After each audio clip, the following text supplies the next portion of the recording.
Hammer time. And here we go. It's the comic book bullies. Man, you come right out of a comic book.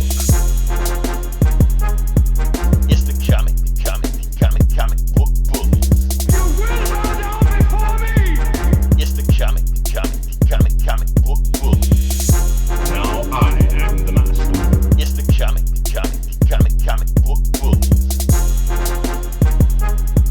It's the comic book bullies. Welcome back to the Comic Book Bullies with Nurse New Bully. I'm your host Leroy, aka Boo Boo the Fool, with my co-hosts. Mm-hmm. Yeah, this is Eli, aka Daddylicious. There you go. Now, the reason I want to do the Boo Boo the Fool thing because black people are always saying, I don't know who you think I am, but I'm not Boo Boo the Fool. So they always say they just like, don't believe I'm a fool. So since nobody knows who Boo Boo the Fool is, I'm claiming him. It was me, Barry. It was me the whole time. Yeah, we are back in the episode. And yeah, even though yesterday has passed, we're on the new day, on a new day of the week. Yesterday was a very important day, or just a special day that kind of like everything, it was like a convergence of things that happened today. First off, want to wish everybody belated Father's Day. Happy Father's Day. Belated to you, Eli. Happy Father's Day. Good looking. You know, saw pics with you with the kids early this week. So yeah. Yeah, shout out to the daddies, to the granddaddies, or if she's calling you daddy, you're included. So yeah. I don't know if any ladies are listening to this, and hopefully you had a good Father's Day, but I do want you to stop doing this thing where you go online and asking people what should you get your, significant other for Father's Day. You know what he wants. I'm not going to go into detail. I don't want to get flagged, but you know what he wants. Stop being stupid. You're smarter than that. So let's just go past that. But yeah, not only that, let's just say everything that happened. Not only was it Father's Day, it was also Juneteenth. Which is why we got the banner going up right now, Black Power. Yeah. So yeah, I do want to do my due diligence. Just want to say what's all going on right now. Like I said, for those who don't know what Juneteenth is, like I say, for those who don't know, in 1863, the Emancipation Proclamation during the Civil War, freed the slaves. However, they didn't tell the slaves, until June 19th, 1865, 2 years later. So the slaves were free, but didn't know they were free. So that happened in Galveston, Texas, spread out everywhere else. And like I said, it was a thing, and people were trying to get a national holiday for like years and decades and centuries, but never really happened until last year, with your boy, Donald J. Trump, made it a federal holiday. I was going to put a graphic up, but I don't want to put us on like a January 6th, watch list. So I don't know how YouTube is tripping right now, so I'm not going to do that, yeah, that's going on. But this whole Juneteenth thing, even though, like I said, it's been around for things I've been hearing about all my life, it feels like it's new. Like we really don't know what to do with it yet. Like we know what to do with Cinco de Mayo. We get fucked up. We know what to do with St. Patrick's Day. We get fucked up. You know what to do with July the 4th in a couple of weeks. We grill and we get fucked up, but can you do that on Juneteenth with a good conscience? Like, let's go get fucked up, you can, but it's not like how people like at Cinco de Mayo, like, hey man, after work, you want to get some drinks at Cinco de Mayo? Like we go to the Mexican restaurant, St. Patrick's Day, we go to the pub. Where do you go on Juneteenth? Sofa restaurant? I mean, we still figuring this thing out, man, even today, Eli, like I was wishing people happy Father's Day, but a couple times I was wishing people Juneteenth, not everybody, certain people, redneck Let's Go Brandon t-shirts. No, not them, but if I think you might've said it back, I would do it. But that was weird. It was like a weird interaction. I say, Juneteenth, happy Juneteenth. They go back, Wakanda forever. Like you don't do the Wakanda forever salute during Juneteenth. I don't know why people are doing that, but whatever. So that's my thing. We'll get it together. Once we get it together, it will be a thing and everybody will. I just want to know one thing. Trump made it a national holiday where it's a paid holiday. So I better see that shit on my check next week. Otherwise, we're going to have issues. Did you get the day off? Hell no, I worked today. Well, yesterday, but yeah.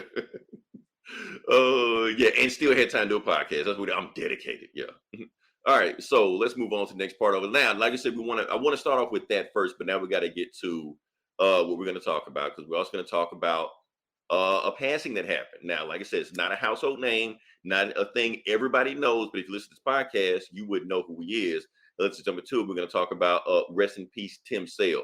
Now, the thing about Tim Sale is that for those that know who he is, we actually been hearing about it all week. Matter of fact, the Monday when we finished recording, we heard that he was sick. Didn't know the details. A few days ago, yeah, so we knew he was in the hospital. They said, and they were even saying when he was in the hospital, like, hey, it's kind of serious. We don't know what it is, and I still don't know what it is. I didn't go into detail, but like I said, I guess a couple of days later, it was announced that he passed. So yeah. So want to go into detail. Who is Tim Sale? Of course, since you don't know who he is, Tim Sale is an artist. He's a comic artist for decades. I think he passed at 66. Did a lot of like inspirational work or influential work. Just on the Marvel side. Let's talk about the Marvel side for a second. I'm gonna see what I got here. Nope, that's not Marvel. That's not Marvel either. I'm screwing up. Here we go. Okay, so like I said, he did Hulk Gray. That's on the Marvel side. He did a whole bunch of color, like he named them color. It was like a series of anthology books he did for Marvel. Like he did Hulk Gray. He did not that. What am I doing? Spider-Man Blue. He did Spider-Man Blue. He did Captain America White, I think what it was. And I think it was like a 1940 story where it was like an old anthology story he was doing. Daredevil Red, he did that. So that's the thing he was doing. He was doing a lot of that. But now we're going to talk about what he did for DC, because even though like those works he did at Marvel was winning awards, stuff like that, it's his DC stuff that everybody knows him from. Like put his, made a name for himself. And that's because he did the most influential work he did was Batman: The Long Halloween, Mm-hmm. And it wasn't just Long Halloween. He actually did like a bunch of other stories also. He did like a trilogy with Jeff Loeb, Batman: The Long Halloween, the one that everybody knows. That's the first one he did. But he also did Dark Victory. I think was the name of it. He did Dark Victory. And he also did, nope, not that. This, Catwoman When in Rome. And that's the story where everybody like, oh, they just made that shit up for the movie that Catwoman is Carmine Falcone's daughter. No, it was in this book. It was, and this was back in like the 90s or the 2000s, something like that. So all that is comic related. And that's the thing what I wanted to get into, because like I said, a lot of people say that, Jeff Loeb, well, not Jeff Loeb, but the Batman, that new Batman movie, like The Long Halloween was an influential movie on that movie. And it was, you saw some influence on there, but I would go farther to say that the Dark Knight movie with Christopher Nolan actually was more influenced by The Long Halloween than the Batman was. I mean, just take some of the scenes we got here. Like I said, this scene right here where you got Gordon, Dent, and Batman standing on the rooftop talking about what they're going to do. They're going to do some less than legal shit, but they need Batman to basically be an outside, mercenary. Right in the comics. That whole scene, matter of fact, the dialogue was out of that scene. Like when he disappears, he said he does that. That's all there, and that's what they agreed to, that stuff like that. Even when Joker was burning the money in a house, in a warehouse, right at the Long Halloween, they did that also. Deep diving on this shit. Yeah, that's what I'm saying. Because I looked and I was just like, yeah, because I've always been thinking about that. Like the Long Halloween had a big influence on it. Even the fact that the Long Halloween, the story of that comic, not only was it a murder mystery, which people could say that could draw from the Batman, but also that it was basically a story about how the gangsters of like the mob went out and the supervillains went in. Yeah. And it's all Batman's fault. Like I said, that's the reason because of the Long Halloween and the Dark Knight, because basically the mob was like, we can't handle the Batman. We need to outsource, just like the cops are outsourcing. And they outsourced to a guy crazy them that moved them out and made way for those supervillains like Bane and everybody else. So it's a very, very influential thing. So he made a whole lot of influence on everybody's favorite works, and they don't even know his name. That's comics for you. Yeah. I mean, definitely top five Batman stories of all time, especially influential. Yeah. You talk about like everyone knows about Dark Knight Returns and The Killing Joke and maybe Year One, but this is right up there with that. It's up there. Like we want to talk about Halloween. Frank Miller, how he changed the game with Batman. Neil Adams changed the game with Batman. Tim Sale changed the game with Batman. Yeah. He flipped Batman on his head, but he like remade him for the 90s, for the modern era. Yeah, and I went to college and I was taking a class on Gothic literature and the tropes of Gothic literature and how it's like a history of how horror and sci-fi all stems from Gothic, writing. And we actually read The Long Halloween because it was a detective, because it was a mystery and a detective story. And yeah, that how it ties back, that this stuff like Sherlock Holmes and Edgar Allan Poe, it all has ties back to Gothic literature, and Long Halloween was right up in there. So, because it is a mystery. It unfolds like a serial killer and a murder. Yeah, it's a murder mystery. And and it was influenced by those 70 murder mysteries, also like those movies and things like that. So yeah. And so the new Batman movie is totally like the Long Halloween. Right. I mean, it starts on Halloween night. And and it wraps up on Halloween night. Like I said, it was a whole year. So yeah. So everybody bitching about how it's the worst Batman movie of all time, obviously ain't reading the comics. Right. Thinking they just made us to like, no, a lot of stuff they did in the movie came from the comics. So yeah. Yes. Rest in peace, Tim Sales. He will be missed. Yes, this is Chrisful. Shout out to Chrisful. Thanks for listening. Yeah, thanks for listening. Is that a genie bottle? I'm not really sure. Penguin? Looks like a vase with I don't know. I'm blind. Flowers. It's flowers. Like flowers. Yeah. It's flowers. I don't know what the hell we're doing, but yeah. Yeah, so rest in peace to Tim Sales. So let's see what we got. Okay. So Eli, I guess we can go to, I guess you wanted like I said, a big thing happened with Obi-Wan this week. I still haven't been watching. Sorry. Oh, yeah. So Obi-Wan, quick little Obi-Wan minute. Best episode so far. This one actually wowed me. It's been okay so far. We've seen Vader back. Yes, the Obi-Wan show. It takes place 10 years after the Clone Wars, Order 66. All the Jedi a lot of them are dead. A lot of them are in hiding. Vader and his Inquisitors are going around hunting down Jedi. And then Obi-Wan gets called back into action because little Princess Leia is kidnapped by the Inquisitors. They're trying to lure Obi-Wan out. Now, the whole time, now I'm going to spoil it. So, spoilers. You ain't watching it. It's been, it's almost a week old. You've been warned. You've been warned. I'm going to spoil it. So, what's her name? Reva? That Inquisitor, she's been after Obi-Wan. She was in charge of kidnapping Leia.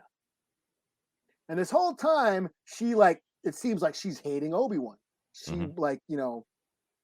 has it in for Obi-Wan. And I kind of suspected that she has some sort of ties back to Obi-Wan, because a lot of the Inquisitors were ex-Jedi. And I was like, I something's up. There's some connection between her and Obi-Wan. Well, in this episode, it was revealed that she was one of the younglings at the Jedi Temple. Anakin didn't get her? And Anakin, she witnessed Anakin slaughter all the younglings, and she played dead. So there was a trigger warning right before the episode, and that was really like it was. Oh wow, okay, yeah, especially in recent fucking tragedies that's been happening. These were kids, a school massacre. Yeah. Yes, he came in, and how she thought he was there. She was like, "What's going on? The clones are here shooting everybody," and she thought Anakin was there to help. It's like I actually got shivers. I mean, the kids in the Revenge of the Sith thought he was coming to help. Like, what do we do? Yeah, she thought he was there to help, and they started killing all the kids, and she played dead.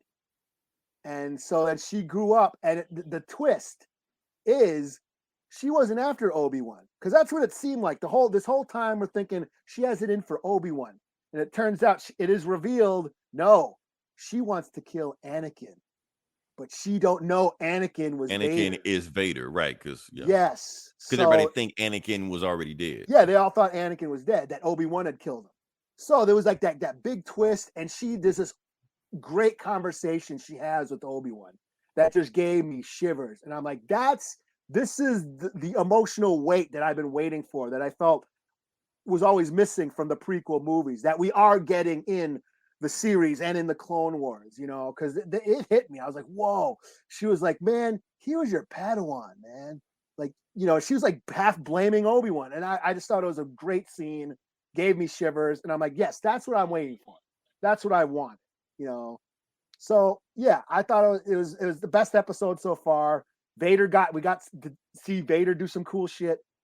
And yeah, so we're only one episode left, and they finally got me because it's been okay so far. It's Star Wars. I'll watch it. I like the shit, but this one like just dropped the bomb, and I was like, wow.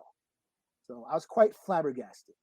Okay. It sounds like since this is the last episode, well, the last episode before the last episode, did it feel like they're building to a last episode? Yeah, Okay. yeah. I kind of sort of see what's happening, but it left on a cliffhanger. I'm like, oh, okay. This is the first time since the show started where I'm like, oh shit, I can't wait to see the next episode. So yeah, Nice. double thumbs up for me. Okay. Pretty good. Okay. So like I said, we talked about that one. Now let's talk about something that's kind of divisive. And matter of fact, I'm going to put a poll up. I'm going to see if I can put a poll up for this one. Okay. So for those who don't know, because like I said, news that dropped back in Monday feels like it was 5 years ago. But we're going to remind everybody. So yeah, matter of fact, Eli, I think you even forgot what we're talking about. Totally forgot about it. I know you forgot it because it was so long ago. We talked about it was like a thing that was there. And I don't really care. That's probably even worse. Right. But we're still going to talk about, like I said, I'm going to poll up to see what people think about it. So yeah, for those that don't know, there is a Joker 2. Even though they said that Joker 1 was going to be a one shot, it was going to be a one and done thing. They're going to move on from that and that's it. But then it made $1 billion off 50 million. So of course, they were going to, what? Yeah, let's do another one. Let's make another one, So then you started hearing news about it and you're like, okay, first off, they're saying that it might be a musical. I heard it is a musical. That's what I heard. That's what they're saying. I don't know if that's a rumor or because I think I even heard Deadline say it that they're thinking about it's going to be a musical, Yeah. And the fact that Lady Gaga is signing on. And she may or may not be Harley Quinn. They're saying she may sign on as Harley Quinn. I'm like, okay. Now, my thing, Eli, I'm intrigued. That's just me. I'm intrigued. Yeah. Because here's the thing. I didn't give a shit about a Joker 2. Now, I don't know how you feel. I do know how you feel about Joker 1 because I was here when we did the podcast. You did your review. So I can dig it up somewhere. I remember what it said. But me personally, I like the movie. Hell, I might have even loved the movie if I think about it twice again. Just the fact of what they were doing with it. But I didn't think it needed a second one. I feel like they did what they needed to do and wrapped it up. But when you tell me you're doing a superhero music or super whatever musical, I'm like, well, I'm at least curious. I want to see where it goes. And you put Lady Gaga in it. Say what you want about Lady Gaga. I know she's pop. I know she's this and that. She can sing. She's got talent. I've heard her do a cappella. I've heard her play on piano. She has talent. So I at least want to see if they do a musical with Lady Gaga in it, where she's not playing something outside of a role she can't do, like Versace or Gucci or whoever the fuck she was in that movie. No, she's playing a singer. I can do with that. Harley Quinn, yeah. Yeah, if she gets in booty shorts or a skin tight, leotard, I ain't gonna be mad. Yeah, but I don't think they're gonna sex up Harley in this one. Like, they try to do with Margot Robbie because Margot Robbie didn't want to be sexified, all this like that. I think they're just gonna do just crazy Harley that can sing, That's what I think, I may be wrong. I don't know, but I'm saying. But here's the thing, like I said, now what we haven't been noticing about these WB, these DC movies, that they've been hitting a streak with movies that are just rip off of other movies. Okay, Joker. It was just Taxi Driver and the King of Comedy. It was really the King of Comedy, but with a dash of the Taxi Driver. But Taxi Driver is the bigger hit of Scorsese. The ending of Taxi Driver, yeah. The ending of Taxi Driver. So people are going to go with that. But it was really the King of Comedy because it almost felt like a sequel to the King of Comedy if you watch that movie. The Batman is 7. It's 7. That's all it is. They even take shots and rip it off 7. Gordon is just Morgan Freeman. Like they don't even pretend like he's not, So that's what they're doing. So and keep in mind, all of these are Warner Brother movies.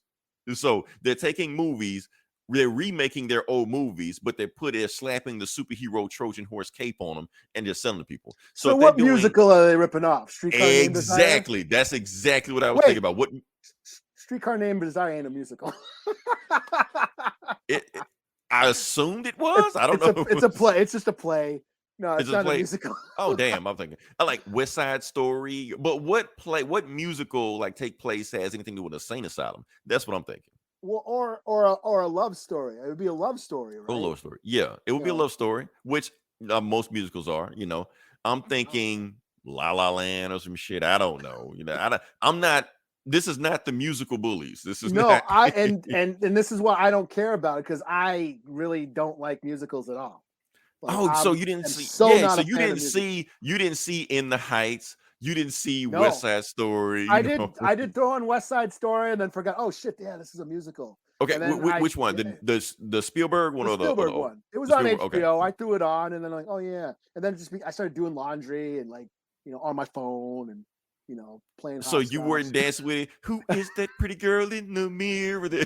Yeah, life is None of alright that in shit. America. I mean, watch that old one in like music in school. Like when I was back in high Yeah, school, we because had to watch it. oh yeah, yeah, it was way back then. So that's the thing what people are doing now. So they're remaking remakes. Well, they're remaking movies. So yes, I have a feeling I will even bet money, cheeseburger, pizza, taco, whatever, that whenever they announce this Joker musical, it will be a ripoff of another Warner Brother musical. That's what I feel. Yeah, I, and that's the because thing is like, if you just remake it, nobody's gonna see it.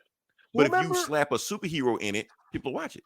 yeah, and remember, was it the Joker annual or whatever that came out a few years ago, Mhm. where it was all these anthology stories, and Brian Azzarello wrote that one story where it was like a parody of One Flew Over the Cuckoo's Nest at Arkham, and I thought that would be a great Joker sequel. Like It's set it in Arkham and turn it Mhm. into One Flew Over the Cuckoo's Nest with a bunch of fucking Arkham villains. I was like, I'll watch the fuck out of that. But see, You know? here's the problem with that, Eli. I'm about to shoot down your lights right now. It's not going to be based off comic. No, Whatever they do. but it's like that's an awesome idea, and it's You're right. and like how Joker ripped off those movies, this new Joker could have ripped off another old movie, Yeah. But that Yeah. was just me, and I got excited for that idea, and now it's a musical, and now I don't care. Now here's the thing. Let's say they do rip off One Flew Over the Cuckoo's Nest and turn it in a musical just by accident. Because of what you said, some other fans will see it. Oh, it reminds me of the Brian Azzarello story. DZC is gonna be like, yeah, sure, okay, or not. No one's gonna remember that story except us. It's gonna be some assholes on Twitter that are just bringing up out of nowhere that nobody, and then everybody else is gonna pretend like they know what they're talking about. They don't, Yeah. So, but that's what's gonna happen with that one. So yeah, I'm gonna put a poll up. I want everybody to vote on whether or not they. I didn't watch it, but there was that Netflix. There was was it Ratchet? They made a Nurse Ratchet Netflix series. TV, yeah, a Nurse Ratchet TV show, yeah. Yeah, and she was like the villain in fucking One Flew Over the Cuckoo's Nest. Or in this woke age, maybe she wasn't the villain. Maybe she was the victim of the whole time. I don't know. I didn't watch the shit, but she was a bitch in the fucking movie. They try to make you sympathetic in these movies and stuff like that. So yeah. Well, the reason why she was such an asshole, right? Like what is it, Cruella de Vil and shit like that, and what we got. I'm not a fan of musical either. That's the thing, Marcus Mason. What I'm gonna do, put a poll up, because like I said, as far as this podcast, we are 50-50 on it. So I want to know what the rest of the internet thinks about it. Are we at least interested, or we just shooting this idea like, I ain't watching this shit? Because I already know Eli. I already know as soon as I saw this shit, Eli's gonna be like, I'm too mental for this shit. I can't watch the musical. It kind of makes sense though. Like I can get it. Like I can get like a Joker musical because he's such a crazy nut It's job. in his head, yeah. It's in his head. That's what we learned in the first movie, that he was an unreliable narrator. We couldn't really believe anything he said because it's all from his head. And even in Alan Moore, there's that musical number in The Killing Joke. I'm so loony. Yeah. So it makes sense, but I don't know if I want to watch it. Now, and another thing, Eli, the reason they're doing musicals because musicals win Oscars. That like Joker cleaned up at the Oscars. Yeah, so if they do a Joker musical, it's going to clean up at the Oscars. Joaquin won an Oscar from that. Yeah, like they just threw Oscars at the Joker for that shit like that. Yeah. But I'm wondering, will the crowd gravitate to it? Like I said, we're 50-50 on musicals, so it didn't have that same thing. But of course, the first movie, the reason it made so much money was because the media was hyping up out of control. They were like, oh, incel this, incel that. If you go see this movie, you're a school shooter. They were just throwing all these things at you. You're gonna get shot if you see this movie. So it made people rebel and go see the movie anyway. And it boom, made $1 billion.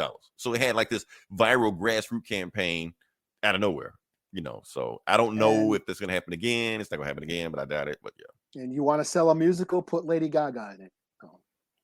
I'm sold. But let's be honest with you. Like DC is no stranger to musical. Not Warner Brothers, DC. Because let's be honest, this is one of the best episodes of The Flash. Oh, CW is all Yes, that's what I'm saying. The CW did a Flash Supergirl musical, and it was one of their best episodes. I mean, we watched can't knock it. Riverdale, the last episode of like they're always singing on Riverdale. I watch how could I say I hate musicals and I watch Riverdale? They're always breaking out in the song. Fucking Sabrina, what they did to Run DMC's It's Tricky, that's unforgivable. But yes. But on the last episode of Riverdale, they did a musical on American Psycho. And I'm like, is that real? Does that exist? Is there an American Psycho musical? I don't know. I wouldn't be surprised. Well, yeah. But they did they did Carrie the musical, and like, okay. So, and I think it's like that episode. Yeah, I think it's like that episode of Hawkeye, the first episode, and they saw that musical there. Oh, it was like, hold my beer. We can do better. Right. Whatever this shit. I can't even remember the name of the song, but it was stuck in my head at the time when it was, you know. Yeah. But here's the thing, Eli, they can do one thing that may get my attention, but they're not gonna do it. Like you said, they adapted a Brian Azzarello One Flew Over the Cuckoo's Nest, and you said it would get your attention. However, I want them to do a musical version of Mad Love. If they do a musical version of Mad, because honestly, I feel like they never should have did a Suicide Squad with Will Smith. They should just went right into Mad Love. Just do that. That should be like the second DCEU movie out the gate, and that would have hit. You know, they would have introduced Harley Quinn, and you could have went into that from Suicide Squad from that. But if they do a musical of Mad Love, I think they got some. Not even Mad Love. What was that Harley Quinn, that Black Label book we read? The when they kind of redid she her. was the serial killer. She was the profiler. It was not Harley that and one. Joker. Not the Jeff Lemire one. The other one. The one where they kind of redid Mad Love. It was like 3 issues. There was like, I think it was Joker Harley, where she was like the serial killer profile. She was like interviewing it was like he was Hannibal and she was Clarice, and she was. I think they had two stories like that at the same time that DC put out. For some reason. Yeah. There was one that it was like long. I only, and those are expensive, man. So I fell off it because that was like $8 a book and shit, and then it is like more than 6 issues. I think there was like 8. It might have been even 12. I don't know, but it was good. I just didn't stay with it just because of struggle's real sometimes, Yeah, those books just go on forever. And like I said, I love Jeff Lemire. Well, you love Jeff Lemire, but sometimes he can. Gomer loves Jeff Lemire. Oh, they suck him off every. This Geeks in Comics, they sucked him off too. Yeah. Comic Cast sucked them off too, but yeah. Oh yeah. Well, like I said, we talked about this long enough. We'll move on from that. What do we got here? Oh, Eli, you're up. Here's the thing. You've been on a roll these last couple of weeks. Because, like I said, I was like the Vidja Game section. I was ready to just call it quits, just dump it and just move on to other shit. But you've been finding gems, to put out there. So I'm just like, okay, Eli, gamer. As a matter of fact, we're gonna hype up your Twitch stream. Also, we're gonna plug you. We're gonna plug your Twitch stream. We're gonna get you some followers. Like the once a month stream that I do. Right. I'm new at it. I'm still Eli streaming. Let's go to it. Okay, yeah. So yeah, I got the new Ninja Turtles game, the Shredder's Revenge, on Xbox, and it's a lot of fun. It's just an old school beat 'em up, side scrolling. You get to choose you get to choose all 4 turtles plus Splinter. I beat the game with Raphael, and I unlocked Casey Jones. Haven't played him yet, but it's just old school arcade. Running around, button mashing. It's updated controls, so you can do a lot more abilities with the controls. It's just not A, B. You got a lot more buttons. Not like back in the Sega days where you only had A and B. No, it utilizes all the different controls, and you can do a lot more things. But the concept's the same. You just kind of run around kicking ass, just beating up foot soldiers. And it gets a little tedious. You have to get the timing down, and your hand-eye coordination on certain especially the bosses. There was a few bosses that were quite challenging. The Triceraton level was a pain in the ass. I was getting mad and bitching and yelling and swearing up a storm trying to beat that level. Baxter Stockman was a pain in the ass to beat. He was a boss. He had to he was like flying and you had to like get it up in timing and all that shit. So yeah, it's just not, it's not all easy. There is some challenging, a lot of those old school games focused more on timing and coordination and all that. Well, most of those, because they were arcade games, they were just made to be cheap and make you spend quarters. Yeah. So they wanted you to lose. Yeah. And some of the jumping, the jumping, you can it kind of has the Super Mario jump where you can kind of control where he, in the air? up in the air. You can double jump and kind of control where he lands. Not as precise or as cleanly as you could in, the Super Mario games, but you can do that. So yeah, like I said, and that you have to get good at that. You have to know how to do that to get past some of the bosses because of some of their attacks. You have to be able to dodge some of it. And yeah, there's the combo system. The more hits you get in, the more points you get, the more, ninja power you get, and the more abilities and special moves you get. So here they are fucking up my combo, I believe. Right. Blame it on the game. I do it all the time too. Yeah, 30. Yeah, here I am. I'm racking up the hits. There's a special move too, anyways. So, but yeah, it's a lot of fun. Like I said, I played it with Raphael, beat it. I started playing with Donatello earlier today. And yeah, I'm just having fun. And it's 4 players, up to 4 players who can get in on one game. So if you're on Xbox Live, let me know. Thrash Jaws, that is my gamer tag. And yeah, we can mob this shit. You should have hit me up. I mean, okay, I don't have an Xbox, but I think the PC version is crossplay. Compatible? Well, crossplay. Yeah. Okay. Yeah. Well, yeah. I mean, because Fat T's on there, and yeah, he was trying to get in with me too. So yeah, we're gonna bust this shit. He already beat it. He's already beaten it a couple times too with a couple of characters. So. Yeah, I haven't touched it. People from work have been asking me to jump on. Like, Leroy, you should jump on. Like, okay, so they jump, but they want to do it when they're off work and I'm working. So yeah, and there's some challenges. Throw 5 enemies or defeat 10 enemies with the flying attack and shit, and to unlock abilities and shit like that. It's got little challenges on each level. So, but yeah, it's just fun. It's very similar to Streets of Rage, Final Fight, Fatal Fury, all those old school arcade classics. Yeah, you got to be a little timing. Got to get the timing down. Not as what was I playing like Ghosts and Goblins? That revamped Ghosts and Goblins. That was a pain in the ass. I never beat that. Okay. What about Streets of Rage 4 that you playing? Oh yeah, and I got it for this now too. So if you want to bust Streets of Rage 4, I got it for Xbox now too, and already beat it with a couple of characters. That was my game like a couple years during the pandemic. Everybody had to do something to get through the pandemic. Yeah.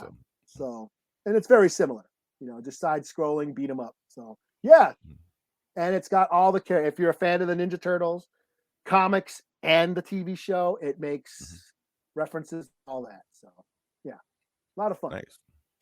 Nice. Okay. Oh wait, Eli, you're not done. No. You got one more. What I do now? Yeah. Now we got to talk about Lollipop Chainsaw. Oh, which I forgot about this. Yeah, because I'll be honest with you, I don't know what this is. So oh really? I can't really. I mean, I know, but I don't know. It's like how you hear stuff like, oh, that was a thing that happened. That's pretty much what I know. Okay, so Lollipop Chainsaw was a game written and produced by James Gunn. Okay, and the thing was when the game came out at the time, people kept saying that, but I think it was before Guardian. So I'm like, who the fuck is James Gunn? I don't know who that is. So I'm glad you make that a big thing. But now I know who he is. But at the time when it came out, I was like, I don't know who that is. Yeah. So and it put what's her face on the map? What's that? Jessica Negri? Is that how you say her name? That cosplayer. That cosplayer. Yeah. Yeah. It put her on the map. Please tell me you got a I would have came more prepared had I forgot. I forgot I did. But had I not reminded you, blame it on me. Blame it on me. Okay, there we go. There we go. So there's Jessica Negri, or I don't know how to spell it. I don't know. Nigri, I don't know. Anyway, she's like one of the most popular cosplayers. And this is what I believe this is what put her on the map. She got hired to, dress up as the main character by whatever gaming company that put out the game. She designed the costume and stuff, and they're like, yeah. So she got to go to Blizzard Con or whatever it was when they launched the game, and that's what basically put her on the map. So they based the game off her. I didn't know that. No, she made that costume, and they used her to advertise the game. Got you. Okay. Yeah. Okay. So the game, it's a zombie game. It's this character. I forget her name. I think her name is just Lollipop, but it's a zombie apocalypse. She runs around with a chainsaw, and it's a chainsaw gun. Not quite as like Gears of War, but yeah, it's a chainsaw that can shoot shotgun shells, and she runs around sawing up, killing zombies, and that's all it is. It's just an action game. A lot of gore. There's there's a lot of comic book influence too. It's basically a video game version of a comic book, and it was a lot of fun too. I played it back in 2010 or whenever it was. Yeah. PlayStation 2 or something. Like yeah, I think it was either that. Yeah, I think it was the PlayStation 2 or 3. And I guess they're making they're making a sequel to this game. I don't know who's all involved. If James Gunn is going to be involved again. Yeah. See, I thought it was going to be a remake, so it's a sequel or something. They're doing something. They're revamped. They're coming out with a new Lollipop Chainsaw game. So that I was like, hell yeah. They're not making any new games of anything. Like The Last of Us got another remake. I'm like, another one? But I can't talk Resident shit. Evil 4 remake. Right, remake. Like I still played that game like a couple days. But are we really gonna complain? Like every time they drop a new Blu-ray version of Star Wars, we go get it. So how we gonna talk shit about video games? So yeah. Yeah, and of course, I'm sure the graphics you'll be able to see like the sweat on her navel. She'll just look like that, like Jessica Negri. Yeah. So yeah, I mean that's just a little bit of video game news that I thought was kind of cool because I did play the game. I did beat that game for science. So yeah, Lollipop Chainsaw, check it out if you never played it. Maybe if it's on one of the like Game Pass or something. But yeah, it's just an action shoot 'em up fighting game. A lot of gore, and you watch and it's third person, so you're behind the main character. So it's got a good feel. All right. So like I said, we kind of just flew through that. So we move on to the next part of the podcast. Like I said, this is Comic Book Bullies, where we talk about the comic books. And Eli, I'm gonna let you go first. Whatever you want to do, just have at it. Just I need time here. To prepare. Well, I forgot you need get some water. I got water here. Let's see. What should I do? I'll do that what's Jurassic League #2. Okay. Keep in mind, this has nothing to do with Jurassic World. I know everybody's going crazy over that fucking movie right now. This ain't that. So yeah. Yeah, I haven't even seen it. I heard it's really long. I heard it was bad, but everybody's watching it anyway. It's like, oh, it's terrible. I'm gonna watch it 2 to 3 times. Like, why? Anyway. Let's see. No, not that. Where is it? Sorry, I'm like totally fucking up here. Yeah, me too. Oh, that's right. It's a tab. Okay, see, I gotta learn how to use this program. Again, learning on the fly, freestyling it. Okay, it's a tab. It's not a window. And here we go. Okay, so Jurassic League #2. Oops. It's basically the Justice League as dinosaurs. Written by Daniel Warren Johnson. He is not doing the art, but he wrote it. But it's in a similar style to his art. But it's basically the Justice League, prehistoric times, and there's superhero versions of dinosaurs. Or dinosaur versions of superheroes. You have Batasaur, who's cleaning up the wastelands, and then you have Supersaur, who is a an alien dinosaur that crashed to Earth on a spaceship and was raised by the cavemen. And he's in Metropolis. That's what that city's called. Okay. Wonder Dawn, I believe her name is. Wonder Dawn. I don't know why didn't you call her Because Wonder. She's like a triceratops. Why didn't just call her Wonder Tops or something? I don't know. Wonder Tops. I'll get banned if they say this shit. Wonder Tops. Wonder Cheeks or some shit. Yeah. But it's basically your standard Justice League story with dinosaurs. It's nothing you haven't seen before. Yes, and it's basically the birth of the trilogy, or not the trilogy, the Trinity. You know, you're seeing them come together to fight this otherworldly threat. In this issue, Brontosaurus, is that what he's like called? the Bizarro version of Supersaurus. Okay. Yeah, the Brontosaurus version of Bizarro. He is like destroying Metropolis by using, I think he's using the humans to fuel the Lazarus pit, some sort of Lazarus pit.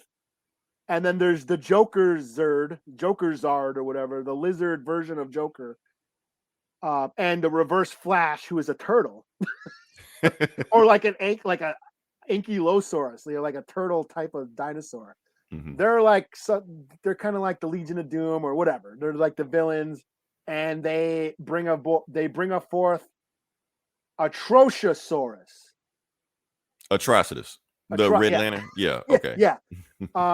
And they're trying to resurrect a demon lord, which is probably going to be the dinosaur version of Darkseid.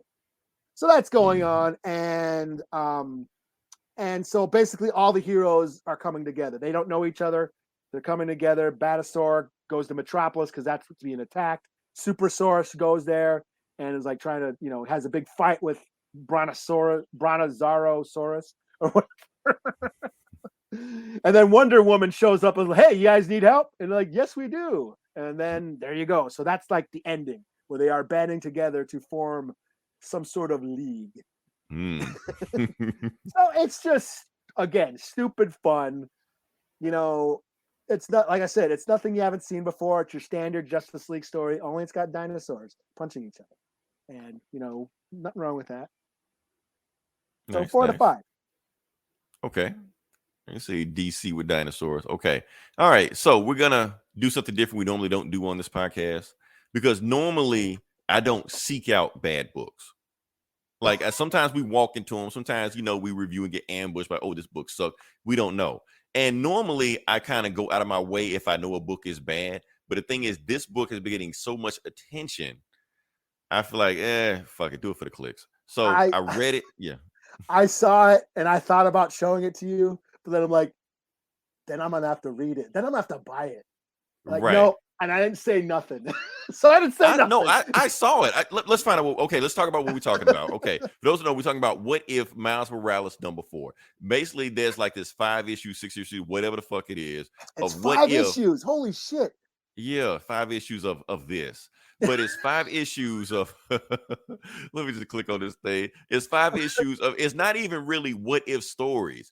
It's just, what if your favorite superhero was a black dude? That's all it is. Like, because he don't even act like Miles Morales. That's all it is. It's like the worst thing that you expect when you see this thing. It's exactly what it is, And so I never expected to really like these books. That's the thing. Like, I knew these books were going to be bad. I just tried to. That's right, because he was Captain America in one. And then was he Venom in another one? He was, the whole cage, just like. And now he's Thor. Like he's Thor, like, and then we're gonna get the whole thing. Okay, we got another superhero with black superhero with lightning powers, but he already has lightning powers before, so it's like, well, the dialogue is what got me. The dialogue is what. Oh, Eli, you gotta. I know you didn't. I just saw like a couple of panels, and I just like, oh my, holy shit. It's oh wow. I was gonna do a counter, but that would have forced me to reread it again because I don't want. After this, I want to be done with this bullshit, But anyway, we hadn't even read it yet. We hadn't even reviewed it. Let's review this fucker of a book.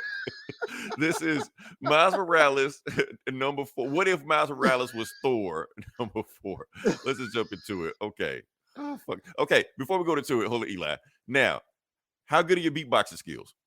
I might have to call on you. I don't You're know. from New I'm York. laughing. You from New York. I might have to call I you. got So like that a means straight face. I'm just saying, because you from beatbox, so Eli, that means you either know how to beatbox, you know graffiti, you know how to break dance, or you can DJ. One I of the can four, kind of Eli. moonwalk. Okay, I'll take it. I'll take it. All right, let's Well, shit. you lead me All right. in, I'll drop it. All right. I'll drop on the on Okay. the 8th bar. Okay. So let's start the book up. Like I said, this is a multiverse book, so this is not in continuity. This is outside of continuity. Oh, really? Yes. Now, okay, Eli, give me a beat. No, before you give me a beat, I'm gonna tell you why you're gonna give me a beat, because the book starts off with before you give me the beat, I'm gonna bring you in. Now, the book starts off with, just to give you some backstory, Yggdrasil grew in Brooklyn. That's the story. So this is not a story about the universe, it's a story about the multiverse, where they drop a dope verse. Hit it. Give it to me. Mic check. Here we go. The stair shines above the realms of the god. 4 mighty battles with his 4 of his squad. Where the lightning goes when the war he's won. That's the victory lies for the son of sons. He's got style and a flair to boot. When he kicks, you know he's in hot pursuit. Old enough to know that he doesn't know it all. He wants the ball before he falls. God damn it. Are we making hold up. this Let's book even stop. worse? Let's Are we stop. making it worse? Let's stop. Okay, look. I feel ashamed of myself. See, that's what I'm saying. People are going on about this on Twitter, but they don't really know how bad it is. The whole thing is he's rapping. Okay, first off, let's we know this wasn't written by a black dude. We know that. Because I wanted to get to the last part of it, but Eli, it was so tough. I had to break it up, because his last part, the last part of when he's rhyming, all the dreams rain from the clouds above. He brings the thunder. Best believe it, bruv. Black people in America don't say bruv. What the? Where did he get that shit from? Was he watching, I don't know, Idris Elba BBC TV show or some shit? We don't say that shit. We say bruh. That's what we say, bruh, not bruv. What the? Bro. Oh man. This is okay. We're on page 2. let's just run through this bullshit, man. I'm gonna just run through the rest. I just want to get the rest of that shit. Oh, don't forget that his Nikes have the Mjolnir sign on them. Let's do it. So he is the Prince of Asgard and Brooklyn, and the Brooklyn Bridge is the Rainbow Bridge. Yeah, he's that. And let's get to the bad shit. Okay. Maybe it gets worse. It gets worse, yes. Okay, so he got his uncle who looks like LeBron James on crack, whatever. We already know who that is. That's supposed to be the Prowler, his uncle, but he's playing Loki in this universe, scheming, blah, blah, blah. You know the bullshit. It's a typical Thor story, but it's with this shit. Anyway, let's go past it. Okay, the start of it, like I said, the dialogue, he says it's hammer time.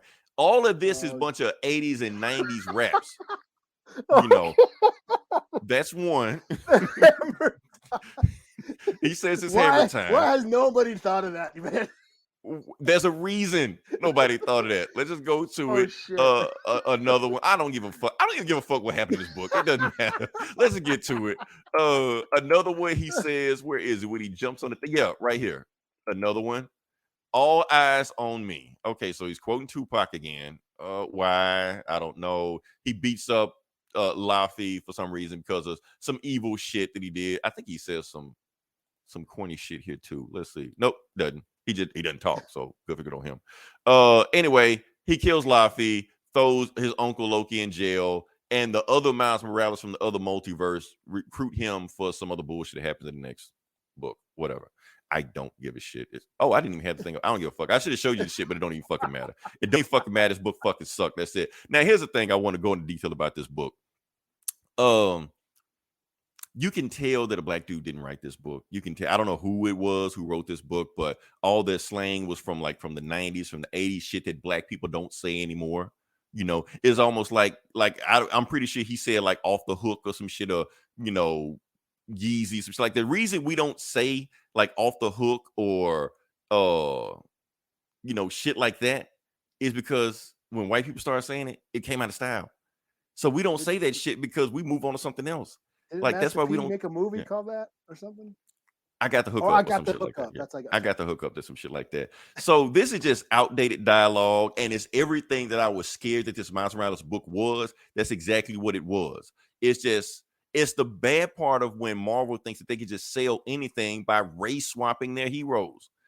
Just race swap them and call it a day. Doesn't matter whether the story is good or not. Just do it and call it a day. And that's exactly what it was. Now, normally, I knew how I could feel this was going to be a bad book coming, so I would just ignore it. I would just not talk about it because the best way to kill a bad book is to ignore it. But no, it caught on Twitter. Other black comic writers start catching on to it like, this shit sucks. This shit is terrible. What the hell are you doing, Marvel? So I feel like I had to talk about it at least just to get it out my head. But I don't want to be one of those channels where we just go hunting for bad books and just shit on them all day. Just go, see, this is what wrong. Now, I like to look for good books, but this shit was so bad. I feel like I had to address it, especially on you dropped this shit on Juneteenth. What the fuck, Marvel? What are you doing? That's why I didn't want to say anything. Like I heard about it, and I was like, I wonder if Leroy knows about it. And like, oh no, then I'm gonna have to read it. Then I'm gonna have to buy it. Like I don't want to do this, so I didn't say anything. And then you like said, like, oh shit, he found out. I found out about it. I tried to ignore the best I can because I saw it and I was like, okay, because it was like the #1 trending topic when this book dropped on Wednesday. I'm gonna ignore it. I don't care. But they kept dropping panels. I'm like, oh shit, it's really bad. It's bad. Okay. Yeah, I saw. They just posted one panel where he was like talking in like bad rhymes, and like as Guardian rap or whatever. And I was just holy shit, that's corny as fuck, man. But man, and Marvel Marvel is patting themselves on the back with this shit. I bet when he was writing those dumbass rhymes, he was like, oh yeah, this shit is fire, I might make my own mixtape with this shit. Like, no, it's not. This shit sucks. Shit corny is terrible. Like, oh man, I don't know, man. Yeah, hey, Method Man still do that podcast for us? Yo, man. Have Method Man talk about this book. Like, oh, man, shit. Yeah, he probably quit after that. Right. Pretend like I have nothing to do with this. Don't call my name. That's what Method Man is doing right now. Yeah. Oh man. All right. See, I don't know. When they start the whole thing with hip hop and I don't know. I don't know how deep we want to go, but yeah, is that appropriation? Like what the? Well, that's the thing. That's the thing because it's almost to a point where this could be blackface.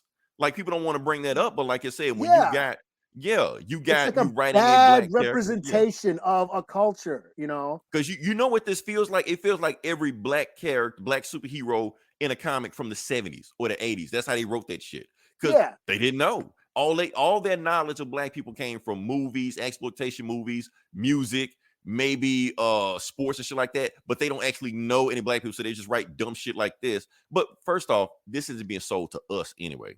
We're not buying this shit. Yeah. So like when white rappers were saying proper because MC Hammer said it on a commercial and right. Proper, so it's just like it's like making a mockery of. That's how I feel. Anyway. That's how I feel too. That's why I was trying to ignore it, but it became such a big deal. I'm just like, I'll just talk about it at least. But yeah, like for people that haven't read this book, don't read any of this shit. Don't be suckered into it. I mean, I understand you want to find a comic with Miles Morales in it because he's a popular character, so you're just getting anything. Don't read this shit. There's actually another Miles Morales comic that's actually pretty good. That's a pretty good storyline, but don't get suckered and fooled and bamboozled into this shit. What if your favorite superhero was a black dude and they just write a black dude, not Miles Morales? It's like them. What's it, Bright or whatever? That show Bright with the Will Smith as the orc. Will Smith and the fairies and shit. Yeah. Yeah, and it's like, okay, let's take that. If that were to happen, like this fantasy realm were to happen, would history be the same? Like, why are the minorities still living in the ghetto with all this magic shit happening? Like, you know what I'm saying? Right. Like, okay, if the tree of life grew in the hood, you know, would they still be poor? You know, Right. you know what I mean? Like, what the hell? You know, You think they'd I be don't taking think they over like would. that, but yeah. You know, and it's just like it's pretty fucking shallow. You know. Yeah, so I'm like Falcon and at the end of Falcon Winter Soldier. Do better, Marvel. Do better. I need to make that a clip. That's gonna be a GIF I'm gonna have loaded in here so I can just pull it up at a moment's notice. But yeah. Now the reason I did that first because I want to do a shitty book with a black superhero. Because I know you read maybe a okay book with a black superhero. But I'm not transitioning. Just whatever you want to do. Whatever you want to do. I'm doing. Well, I suppose I'll do Blood Syndicate. I guess I'm doing If you Blood. want. Am I just gonna do Blood Syndicate? From now You're gonna do on Juneteenth. You're doing Blood Syndicate on Juneteenth. Okay. Well, I'll try not to talk in rhymes. Right. I'll even do a beat for you. Okay, let me grab this real quick. Yeah, that'll work. Fuck it, that'll work. That'll work, right? This should work. Here, look at that. Check that out. How's that? Let's see what we got. Boom. You have the power. Okay. All right. So Blood Syndicate number 2. We had mixed feelings about the first issue.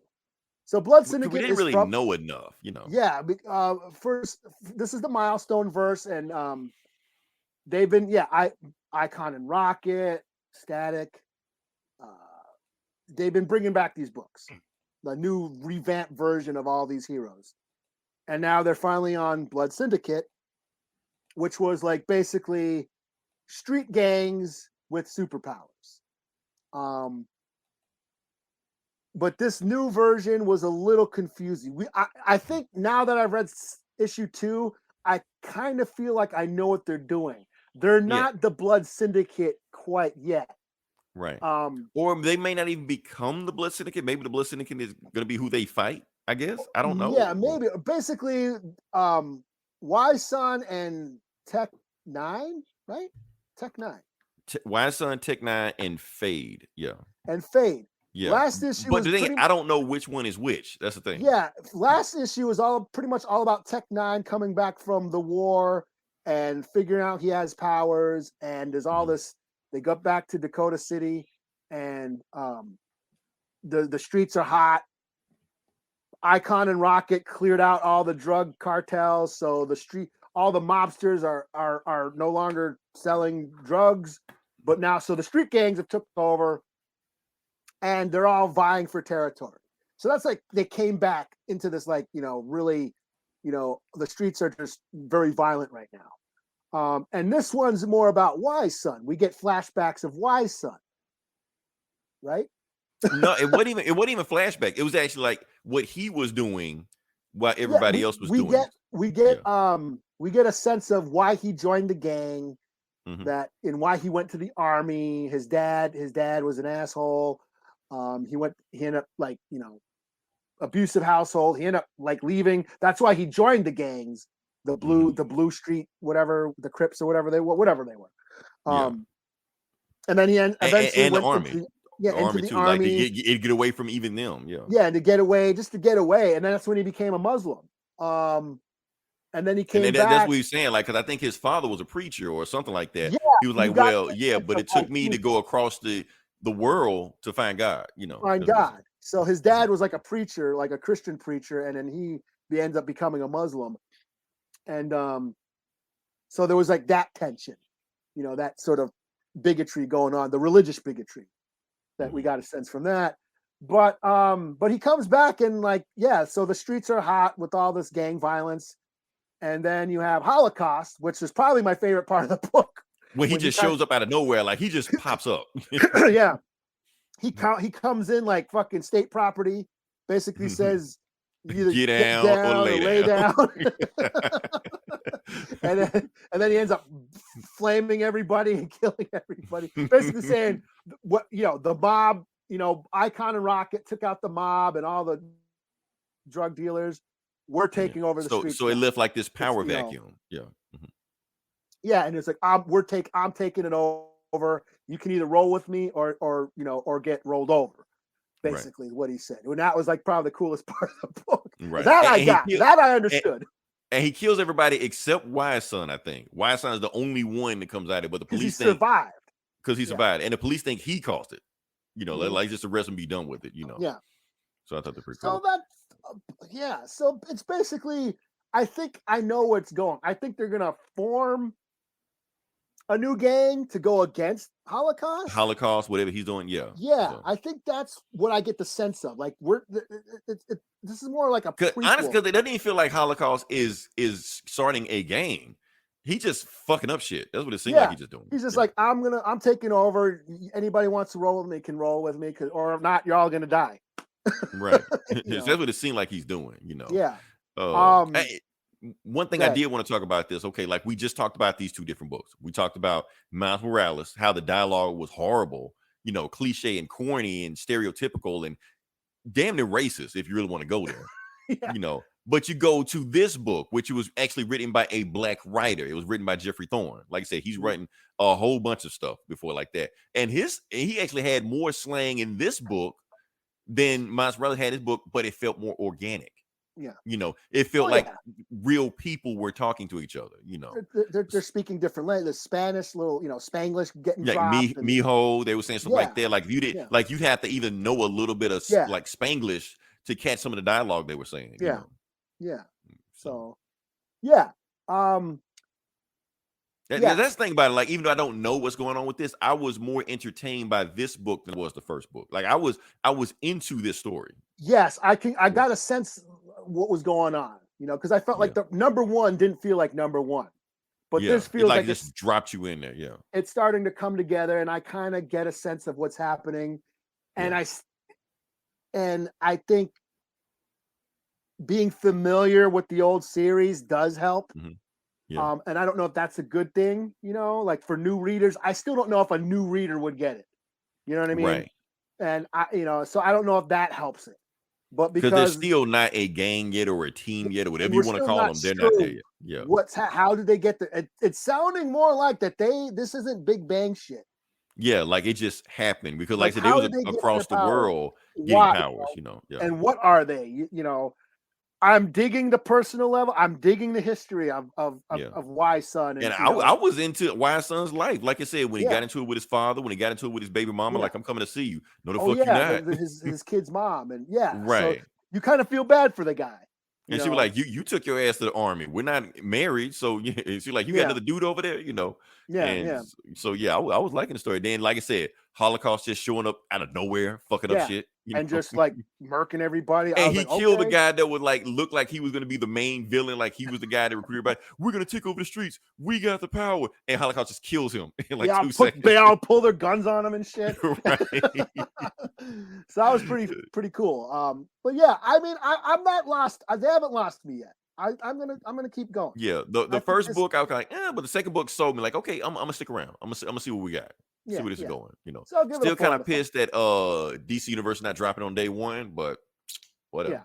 So I'll give it a 4 out of 5. Just because I felt like I knew I got a better sense of what was happening in this book. Mm-hmm. And they're still giving you breadcrumbs to see where everything's gonna go from there. So yeah.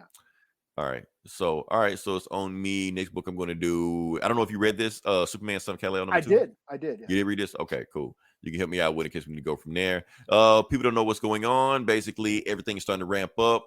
The Gamoran president Bendix, who got his own country, has teamed up with Lex Luthor basically to take down all superheroes, specifically John Kent, Superman's son, who is now the new Superman. So let's just jump into that. Oh, I don't know why I keep forgetting to do that. Okay.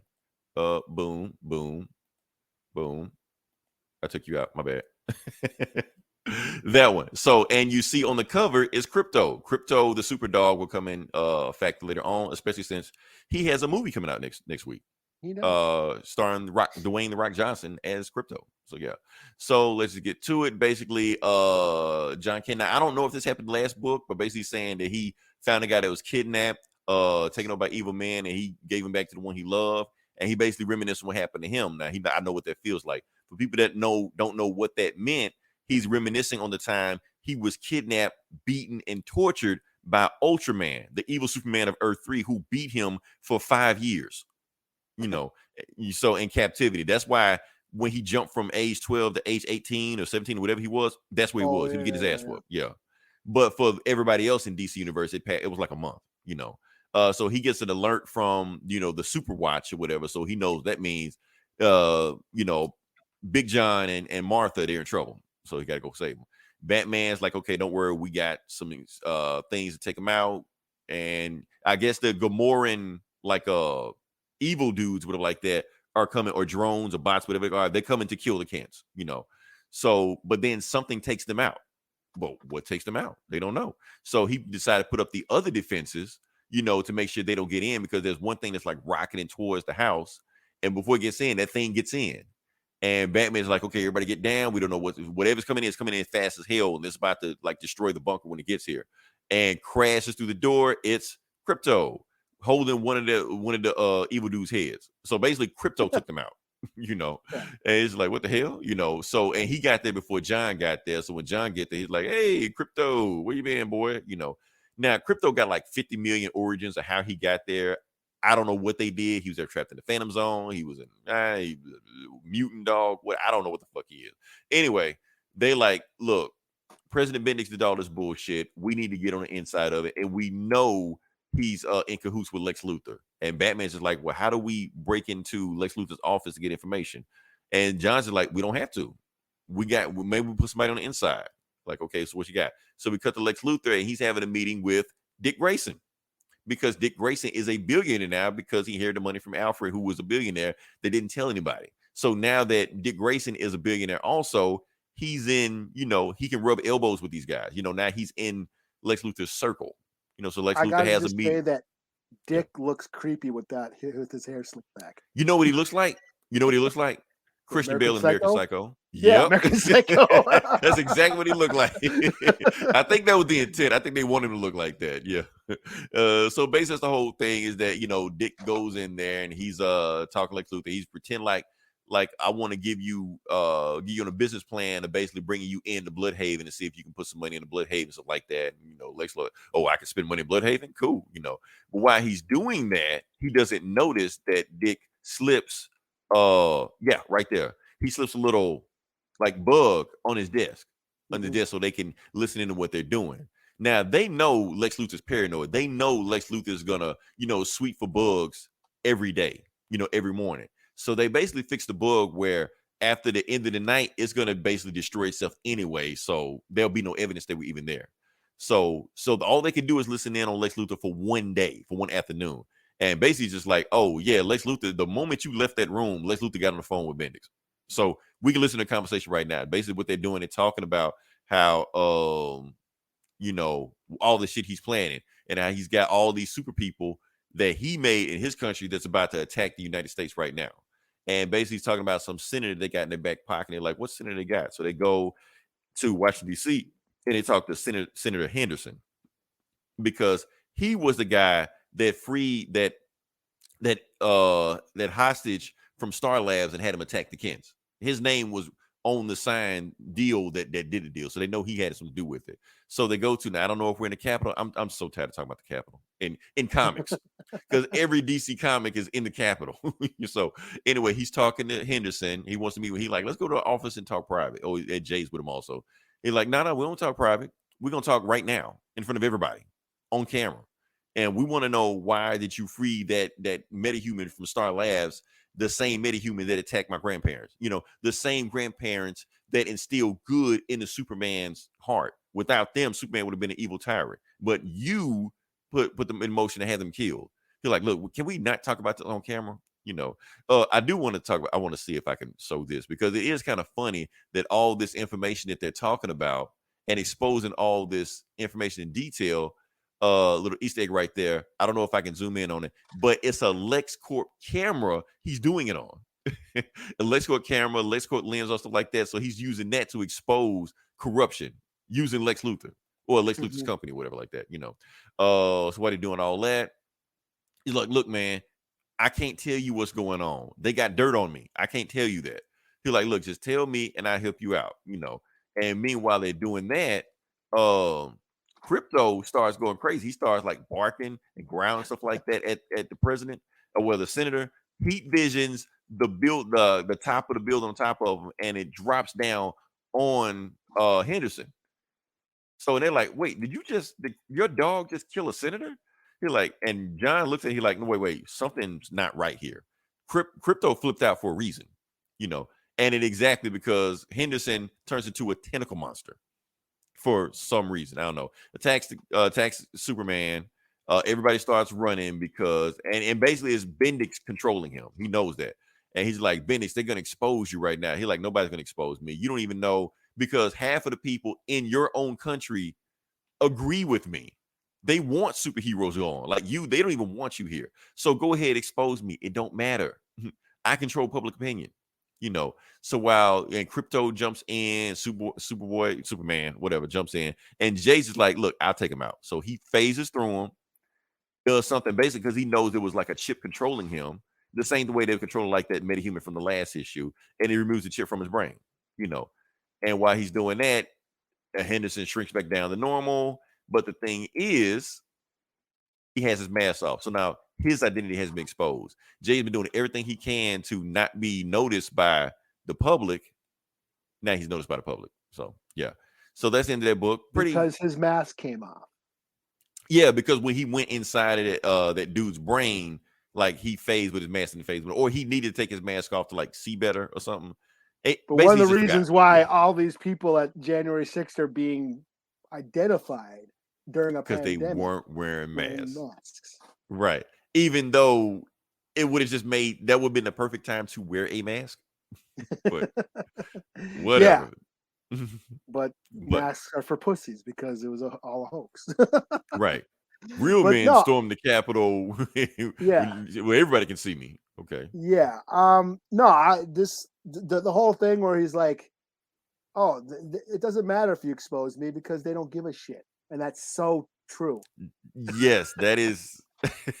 We're not going to say it, but we know where they were going with that. Yeah, I mean, that's the thing. It does not matter what the because fuck just because happened. you disagree with me, there were way more people out there that aren't saying anything that agree with what I'm doing right now, and they're going to back me, and they're going to support me, and give me money to basically push my agenda to get rid of you guys.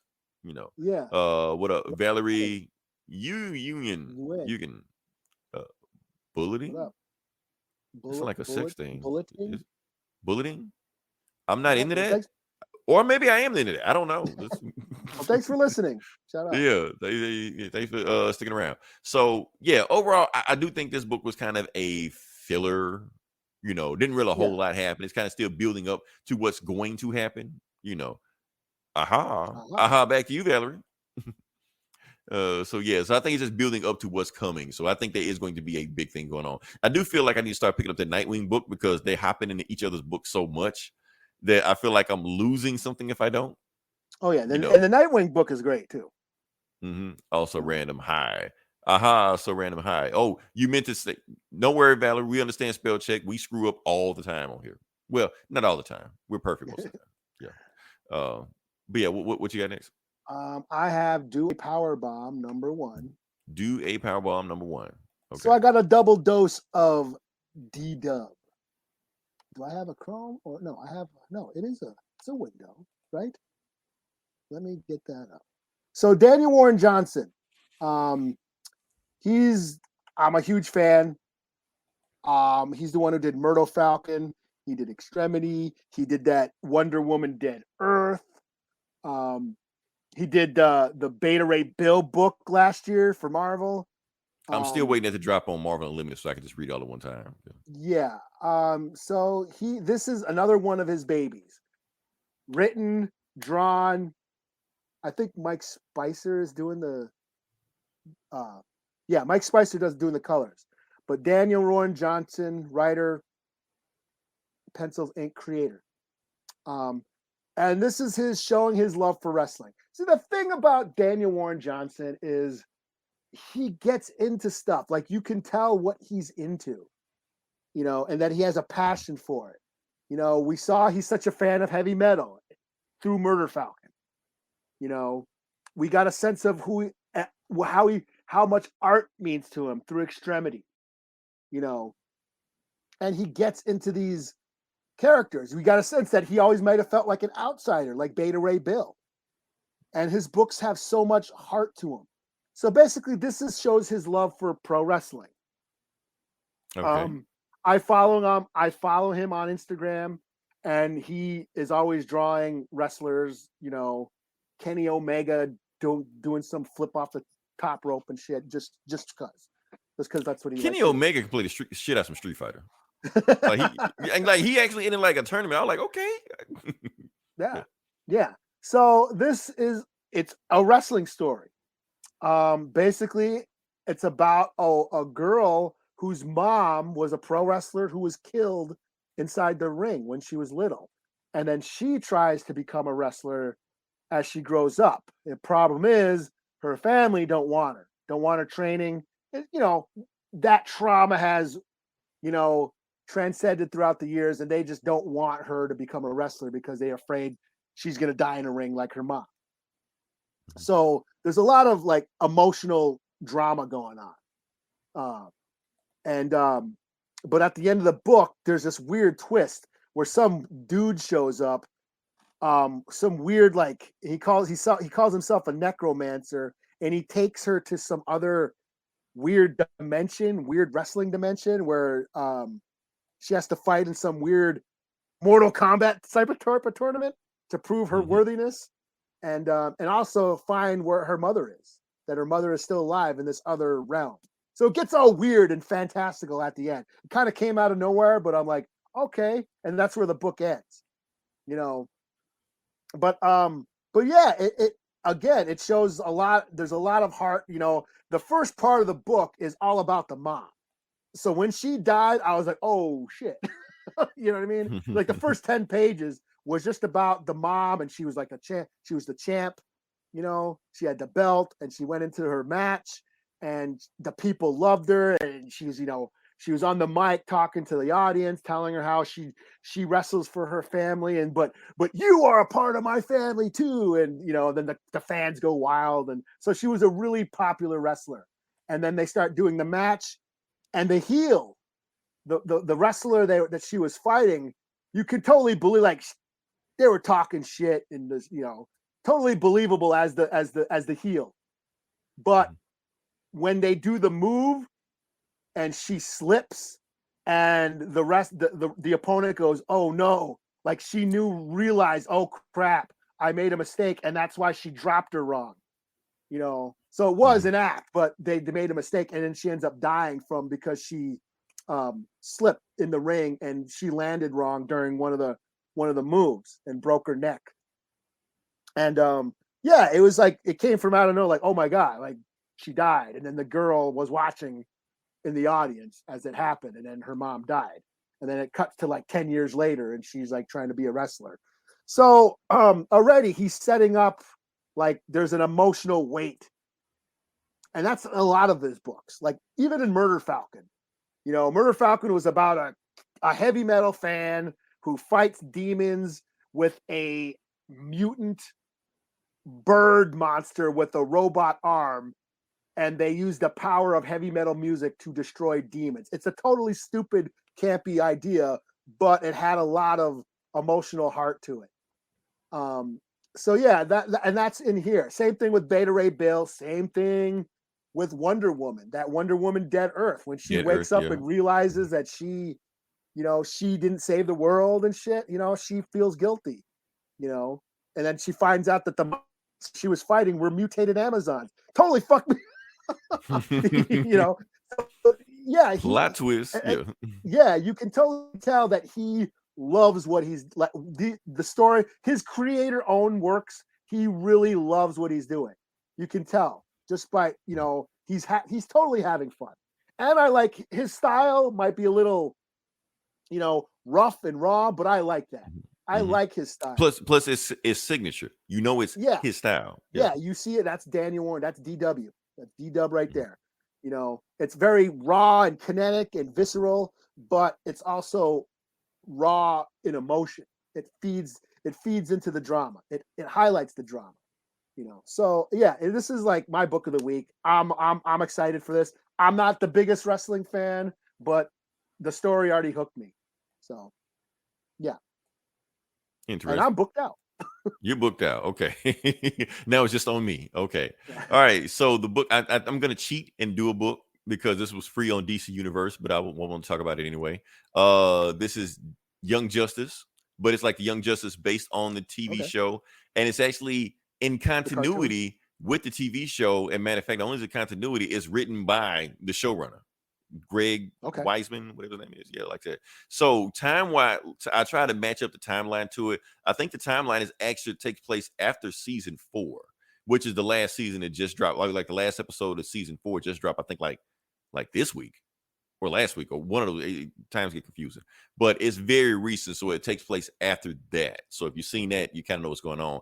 However, this story kind of takes place parallel to what's going on in that one. So even if you haven't seen what's going on in that one, you'll have a feel about what's going on. So let me see if I can find that. Let's see. Young Justice. Here we go. All right. So Young Justice Target number 1. I think it's going to be at least a mini series, if nothing else. We'll just jump into it. So if you haven't seen season 4 of Young Justice, I'll try to speed you up and let you know what's going on. Basically what's going on, Beast Boy and his girlfriend broke up, but his girlfriend is now in trouble. So they call in the Outsiders, who what Young Justice changed the name to now. Young Justice is a weird show. We haven't seen the Young Justice team in 2 seasons. They just do other shit, But anyway, he's like, Stargirl is like, look, you can't come on the mission because it's your ex in trouble. And so Beast Boy got into drugs on season 4. So they basically like kicked him off the team for like a whole year. But now he's bouncing back and trying to recover. So he wants this to be his first mission because his ex is in trouble. She's like, nah, you can't come on the mission. And he's like, no, I'm coming on the mission. I used to leave the team, so I'm going to leave the team. No, you ain't. So anyway, they go on there. They cut to 2 days early about how she got in trouble. So she's coming to Star City. And basically her bodyguards in Star City is going to be the Harper brothers. If you haven't been keeping up with Young Justice, all the Harpers are cloned. You got Speedy, who's a clone. You got Arsenal, who's I think the original one, and you got Guardian, who's an older clone than them, and this other dude named Harlan Matthews. We don't know who he is. We will find out later on. That's gonna be your bodyguards, and they call themselves Bowhunter Security. Really awesome episode if you can see it on season 3. It's on HBO Max right now. But anyway, they meet the Queen. She wants to go to Star City. The reason she wants to go to Star City, and her uncle Count Vertigo, who's always trying to kill her all the time in these shows. He gets broken out of jail by some weird robot drone looking dudes. But not only he get free, some of the other supervillains, and they're also like Dr. Triple X and some other people like that, they all coming with him. Like, let's go fuck some shit up. Oh, and let's go kill my niece also so I can become the king. So I go from Count Vertigo to King Vertigo and rule the country, So we're in Star City and all the Harpers are talking and basically just saying we're going to take a detour and we're going to go to Star Labs. The reason she wants to go to Star Labs because she's thinking about bringing Star Labs to her country so they can do research and blah, blah, blah, whatever like that. Meanwhile, when she gets to Star Lab, she runs into not only Dr. Roquette, who's in episode 1, she runs into Ollie and Dinah, Green Arrow and Black Canary. So they're there kind of like to back up their backup, while they're shaking hands. Next thing you know, what happens? Those crazy dudes jump through there, start fucking up shit, start destroying shit. So, of course, and the other dude that the Harpers brought in that don't know about gets stabbed in the eye. And they're like, oh, go full Clayface. So that other dude nobody knew about was Clayface. Clayface is on the security team with them also. So he just goes out Clayface, start beating up people and shit like that. They all going, like I said, Young Justice not even in this book. This is about some other shit. Oh, and this is funny. Ollie he just goes to Speedy like, Speedy, do maneuver 7. You're like, wait, what? I'm not your fucking sidekick anymore. But anyway, they just go into mode. He does his thing. They do some shit. It doesn't matter. The guys like tranquilize all of them, knock them out, take them all out, kidnap the Queen, and they leave. And that's the book. Other shit happens. I don't care. But stick with the book, seeing what happens, Like I said, love Young Justice, even though the show stopped being about Young Justice after season 2. Although the season finale of season 4 did finally have Young Justice show back up. They're all in their 30s now, so they're not even young anymore. Like Aquaboy has a beard, like what the fuck's going on with this shit, but they just back doing shit. But yeah, it's a cool story. I'll probably stick with it, see what's going on from that one. So I am booked out myself. So yeah. like I said, appreciate everybody sticking around. I know it's a long about wrong. I hate that we had to spend so much time doing a shitty book, but hopefully people will just get traction also. Because everybody else shitting on it, we might as well too. Let's monkey see, monkey do. Might as well. Hopefully everybody had a good Juneteenth, Father's Day, Pride, having a good Pride month. I know it used to be called Black Music History Month when I was growing up. Hope you're having that also. So yeah.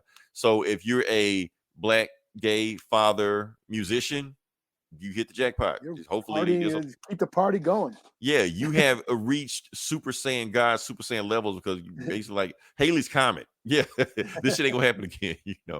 I don't know what we'll do next week. We'll follow up next week. Oh, you're gonna do the Obi-Wan finale. I will. I probably unless will. it gets postponed. I don't know. Maybe it gets postponed. I don't know. So and stay with us next week. We'll do some more shit. We'll jump on. We'll have some fun shit for you. Hopefully some good comics will come out next week. Until then, this is Leroy. This is Eli. We'll talk to you guys next week. Same bullet time, same bullet channel.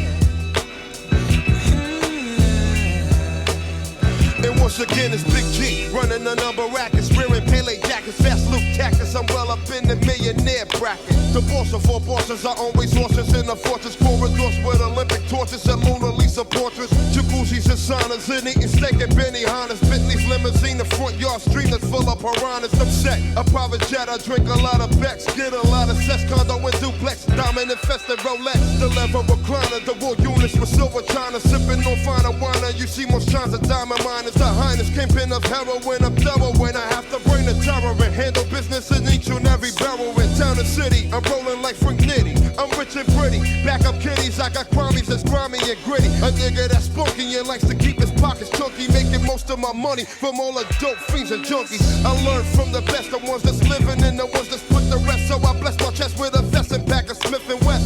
And then I'm off to get the snaps, not the scraps. The game is be a real Mac, the name is Cool G Rap.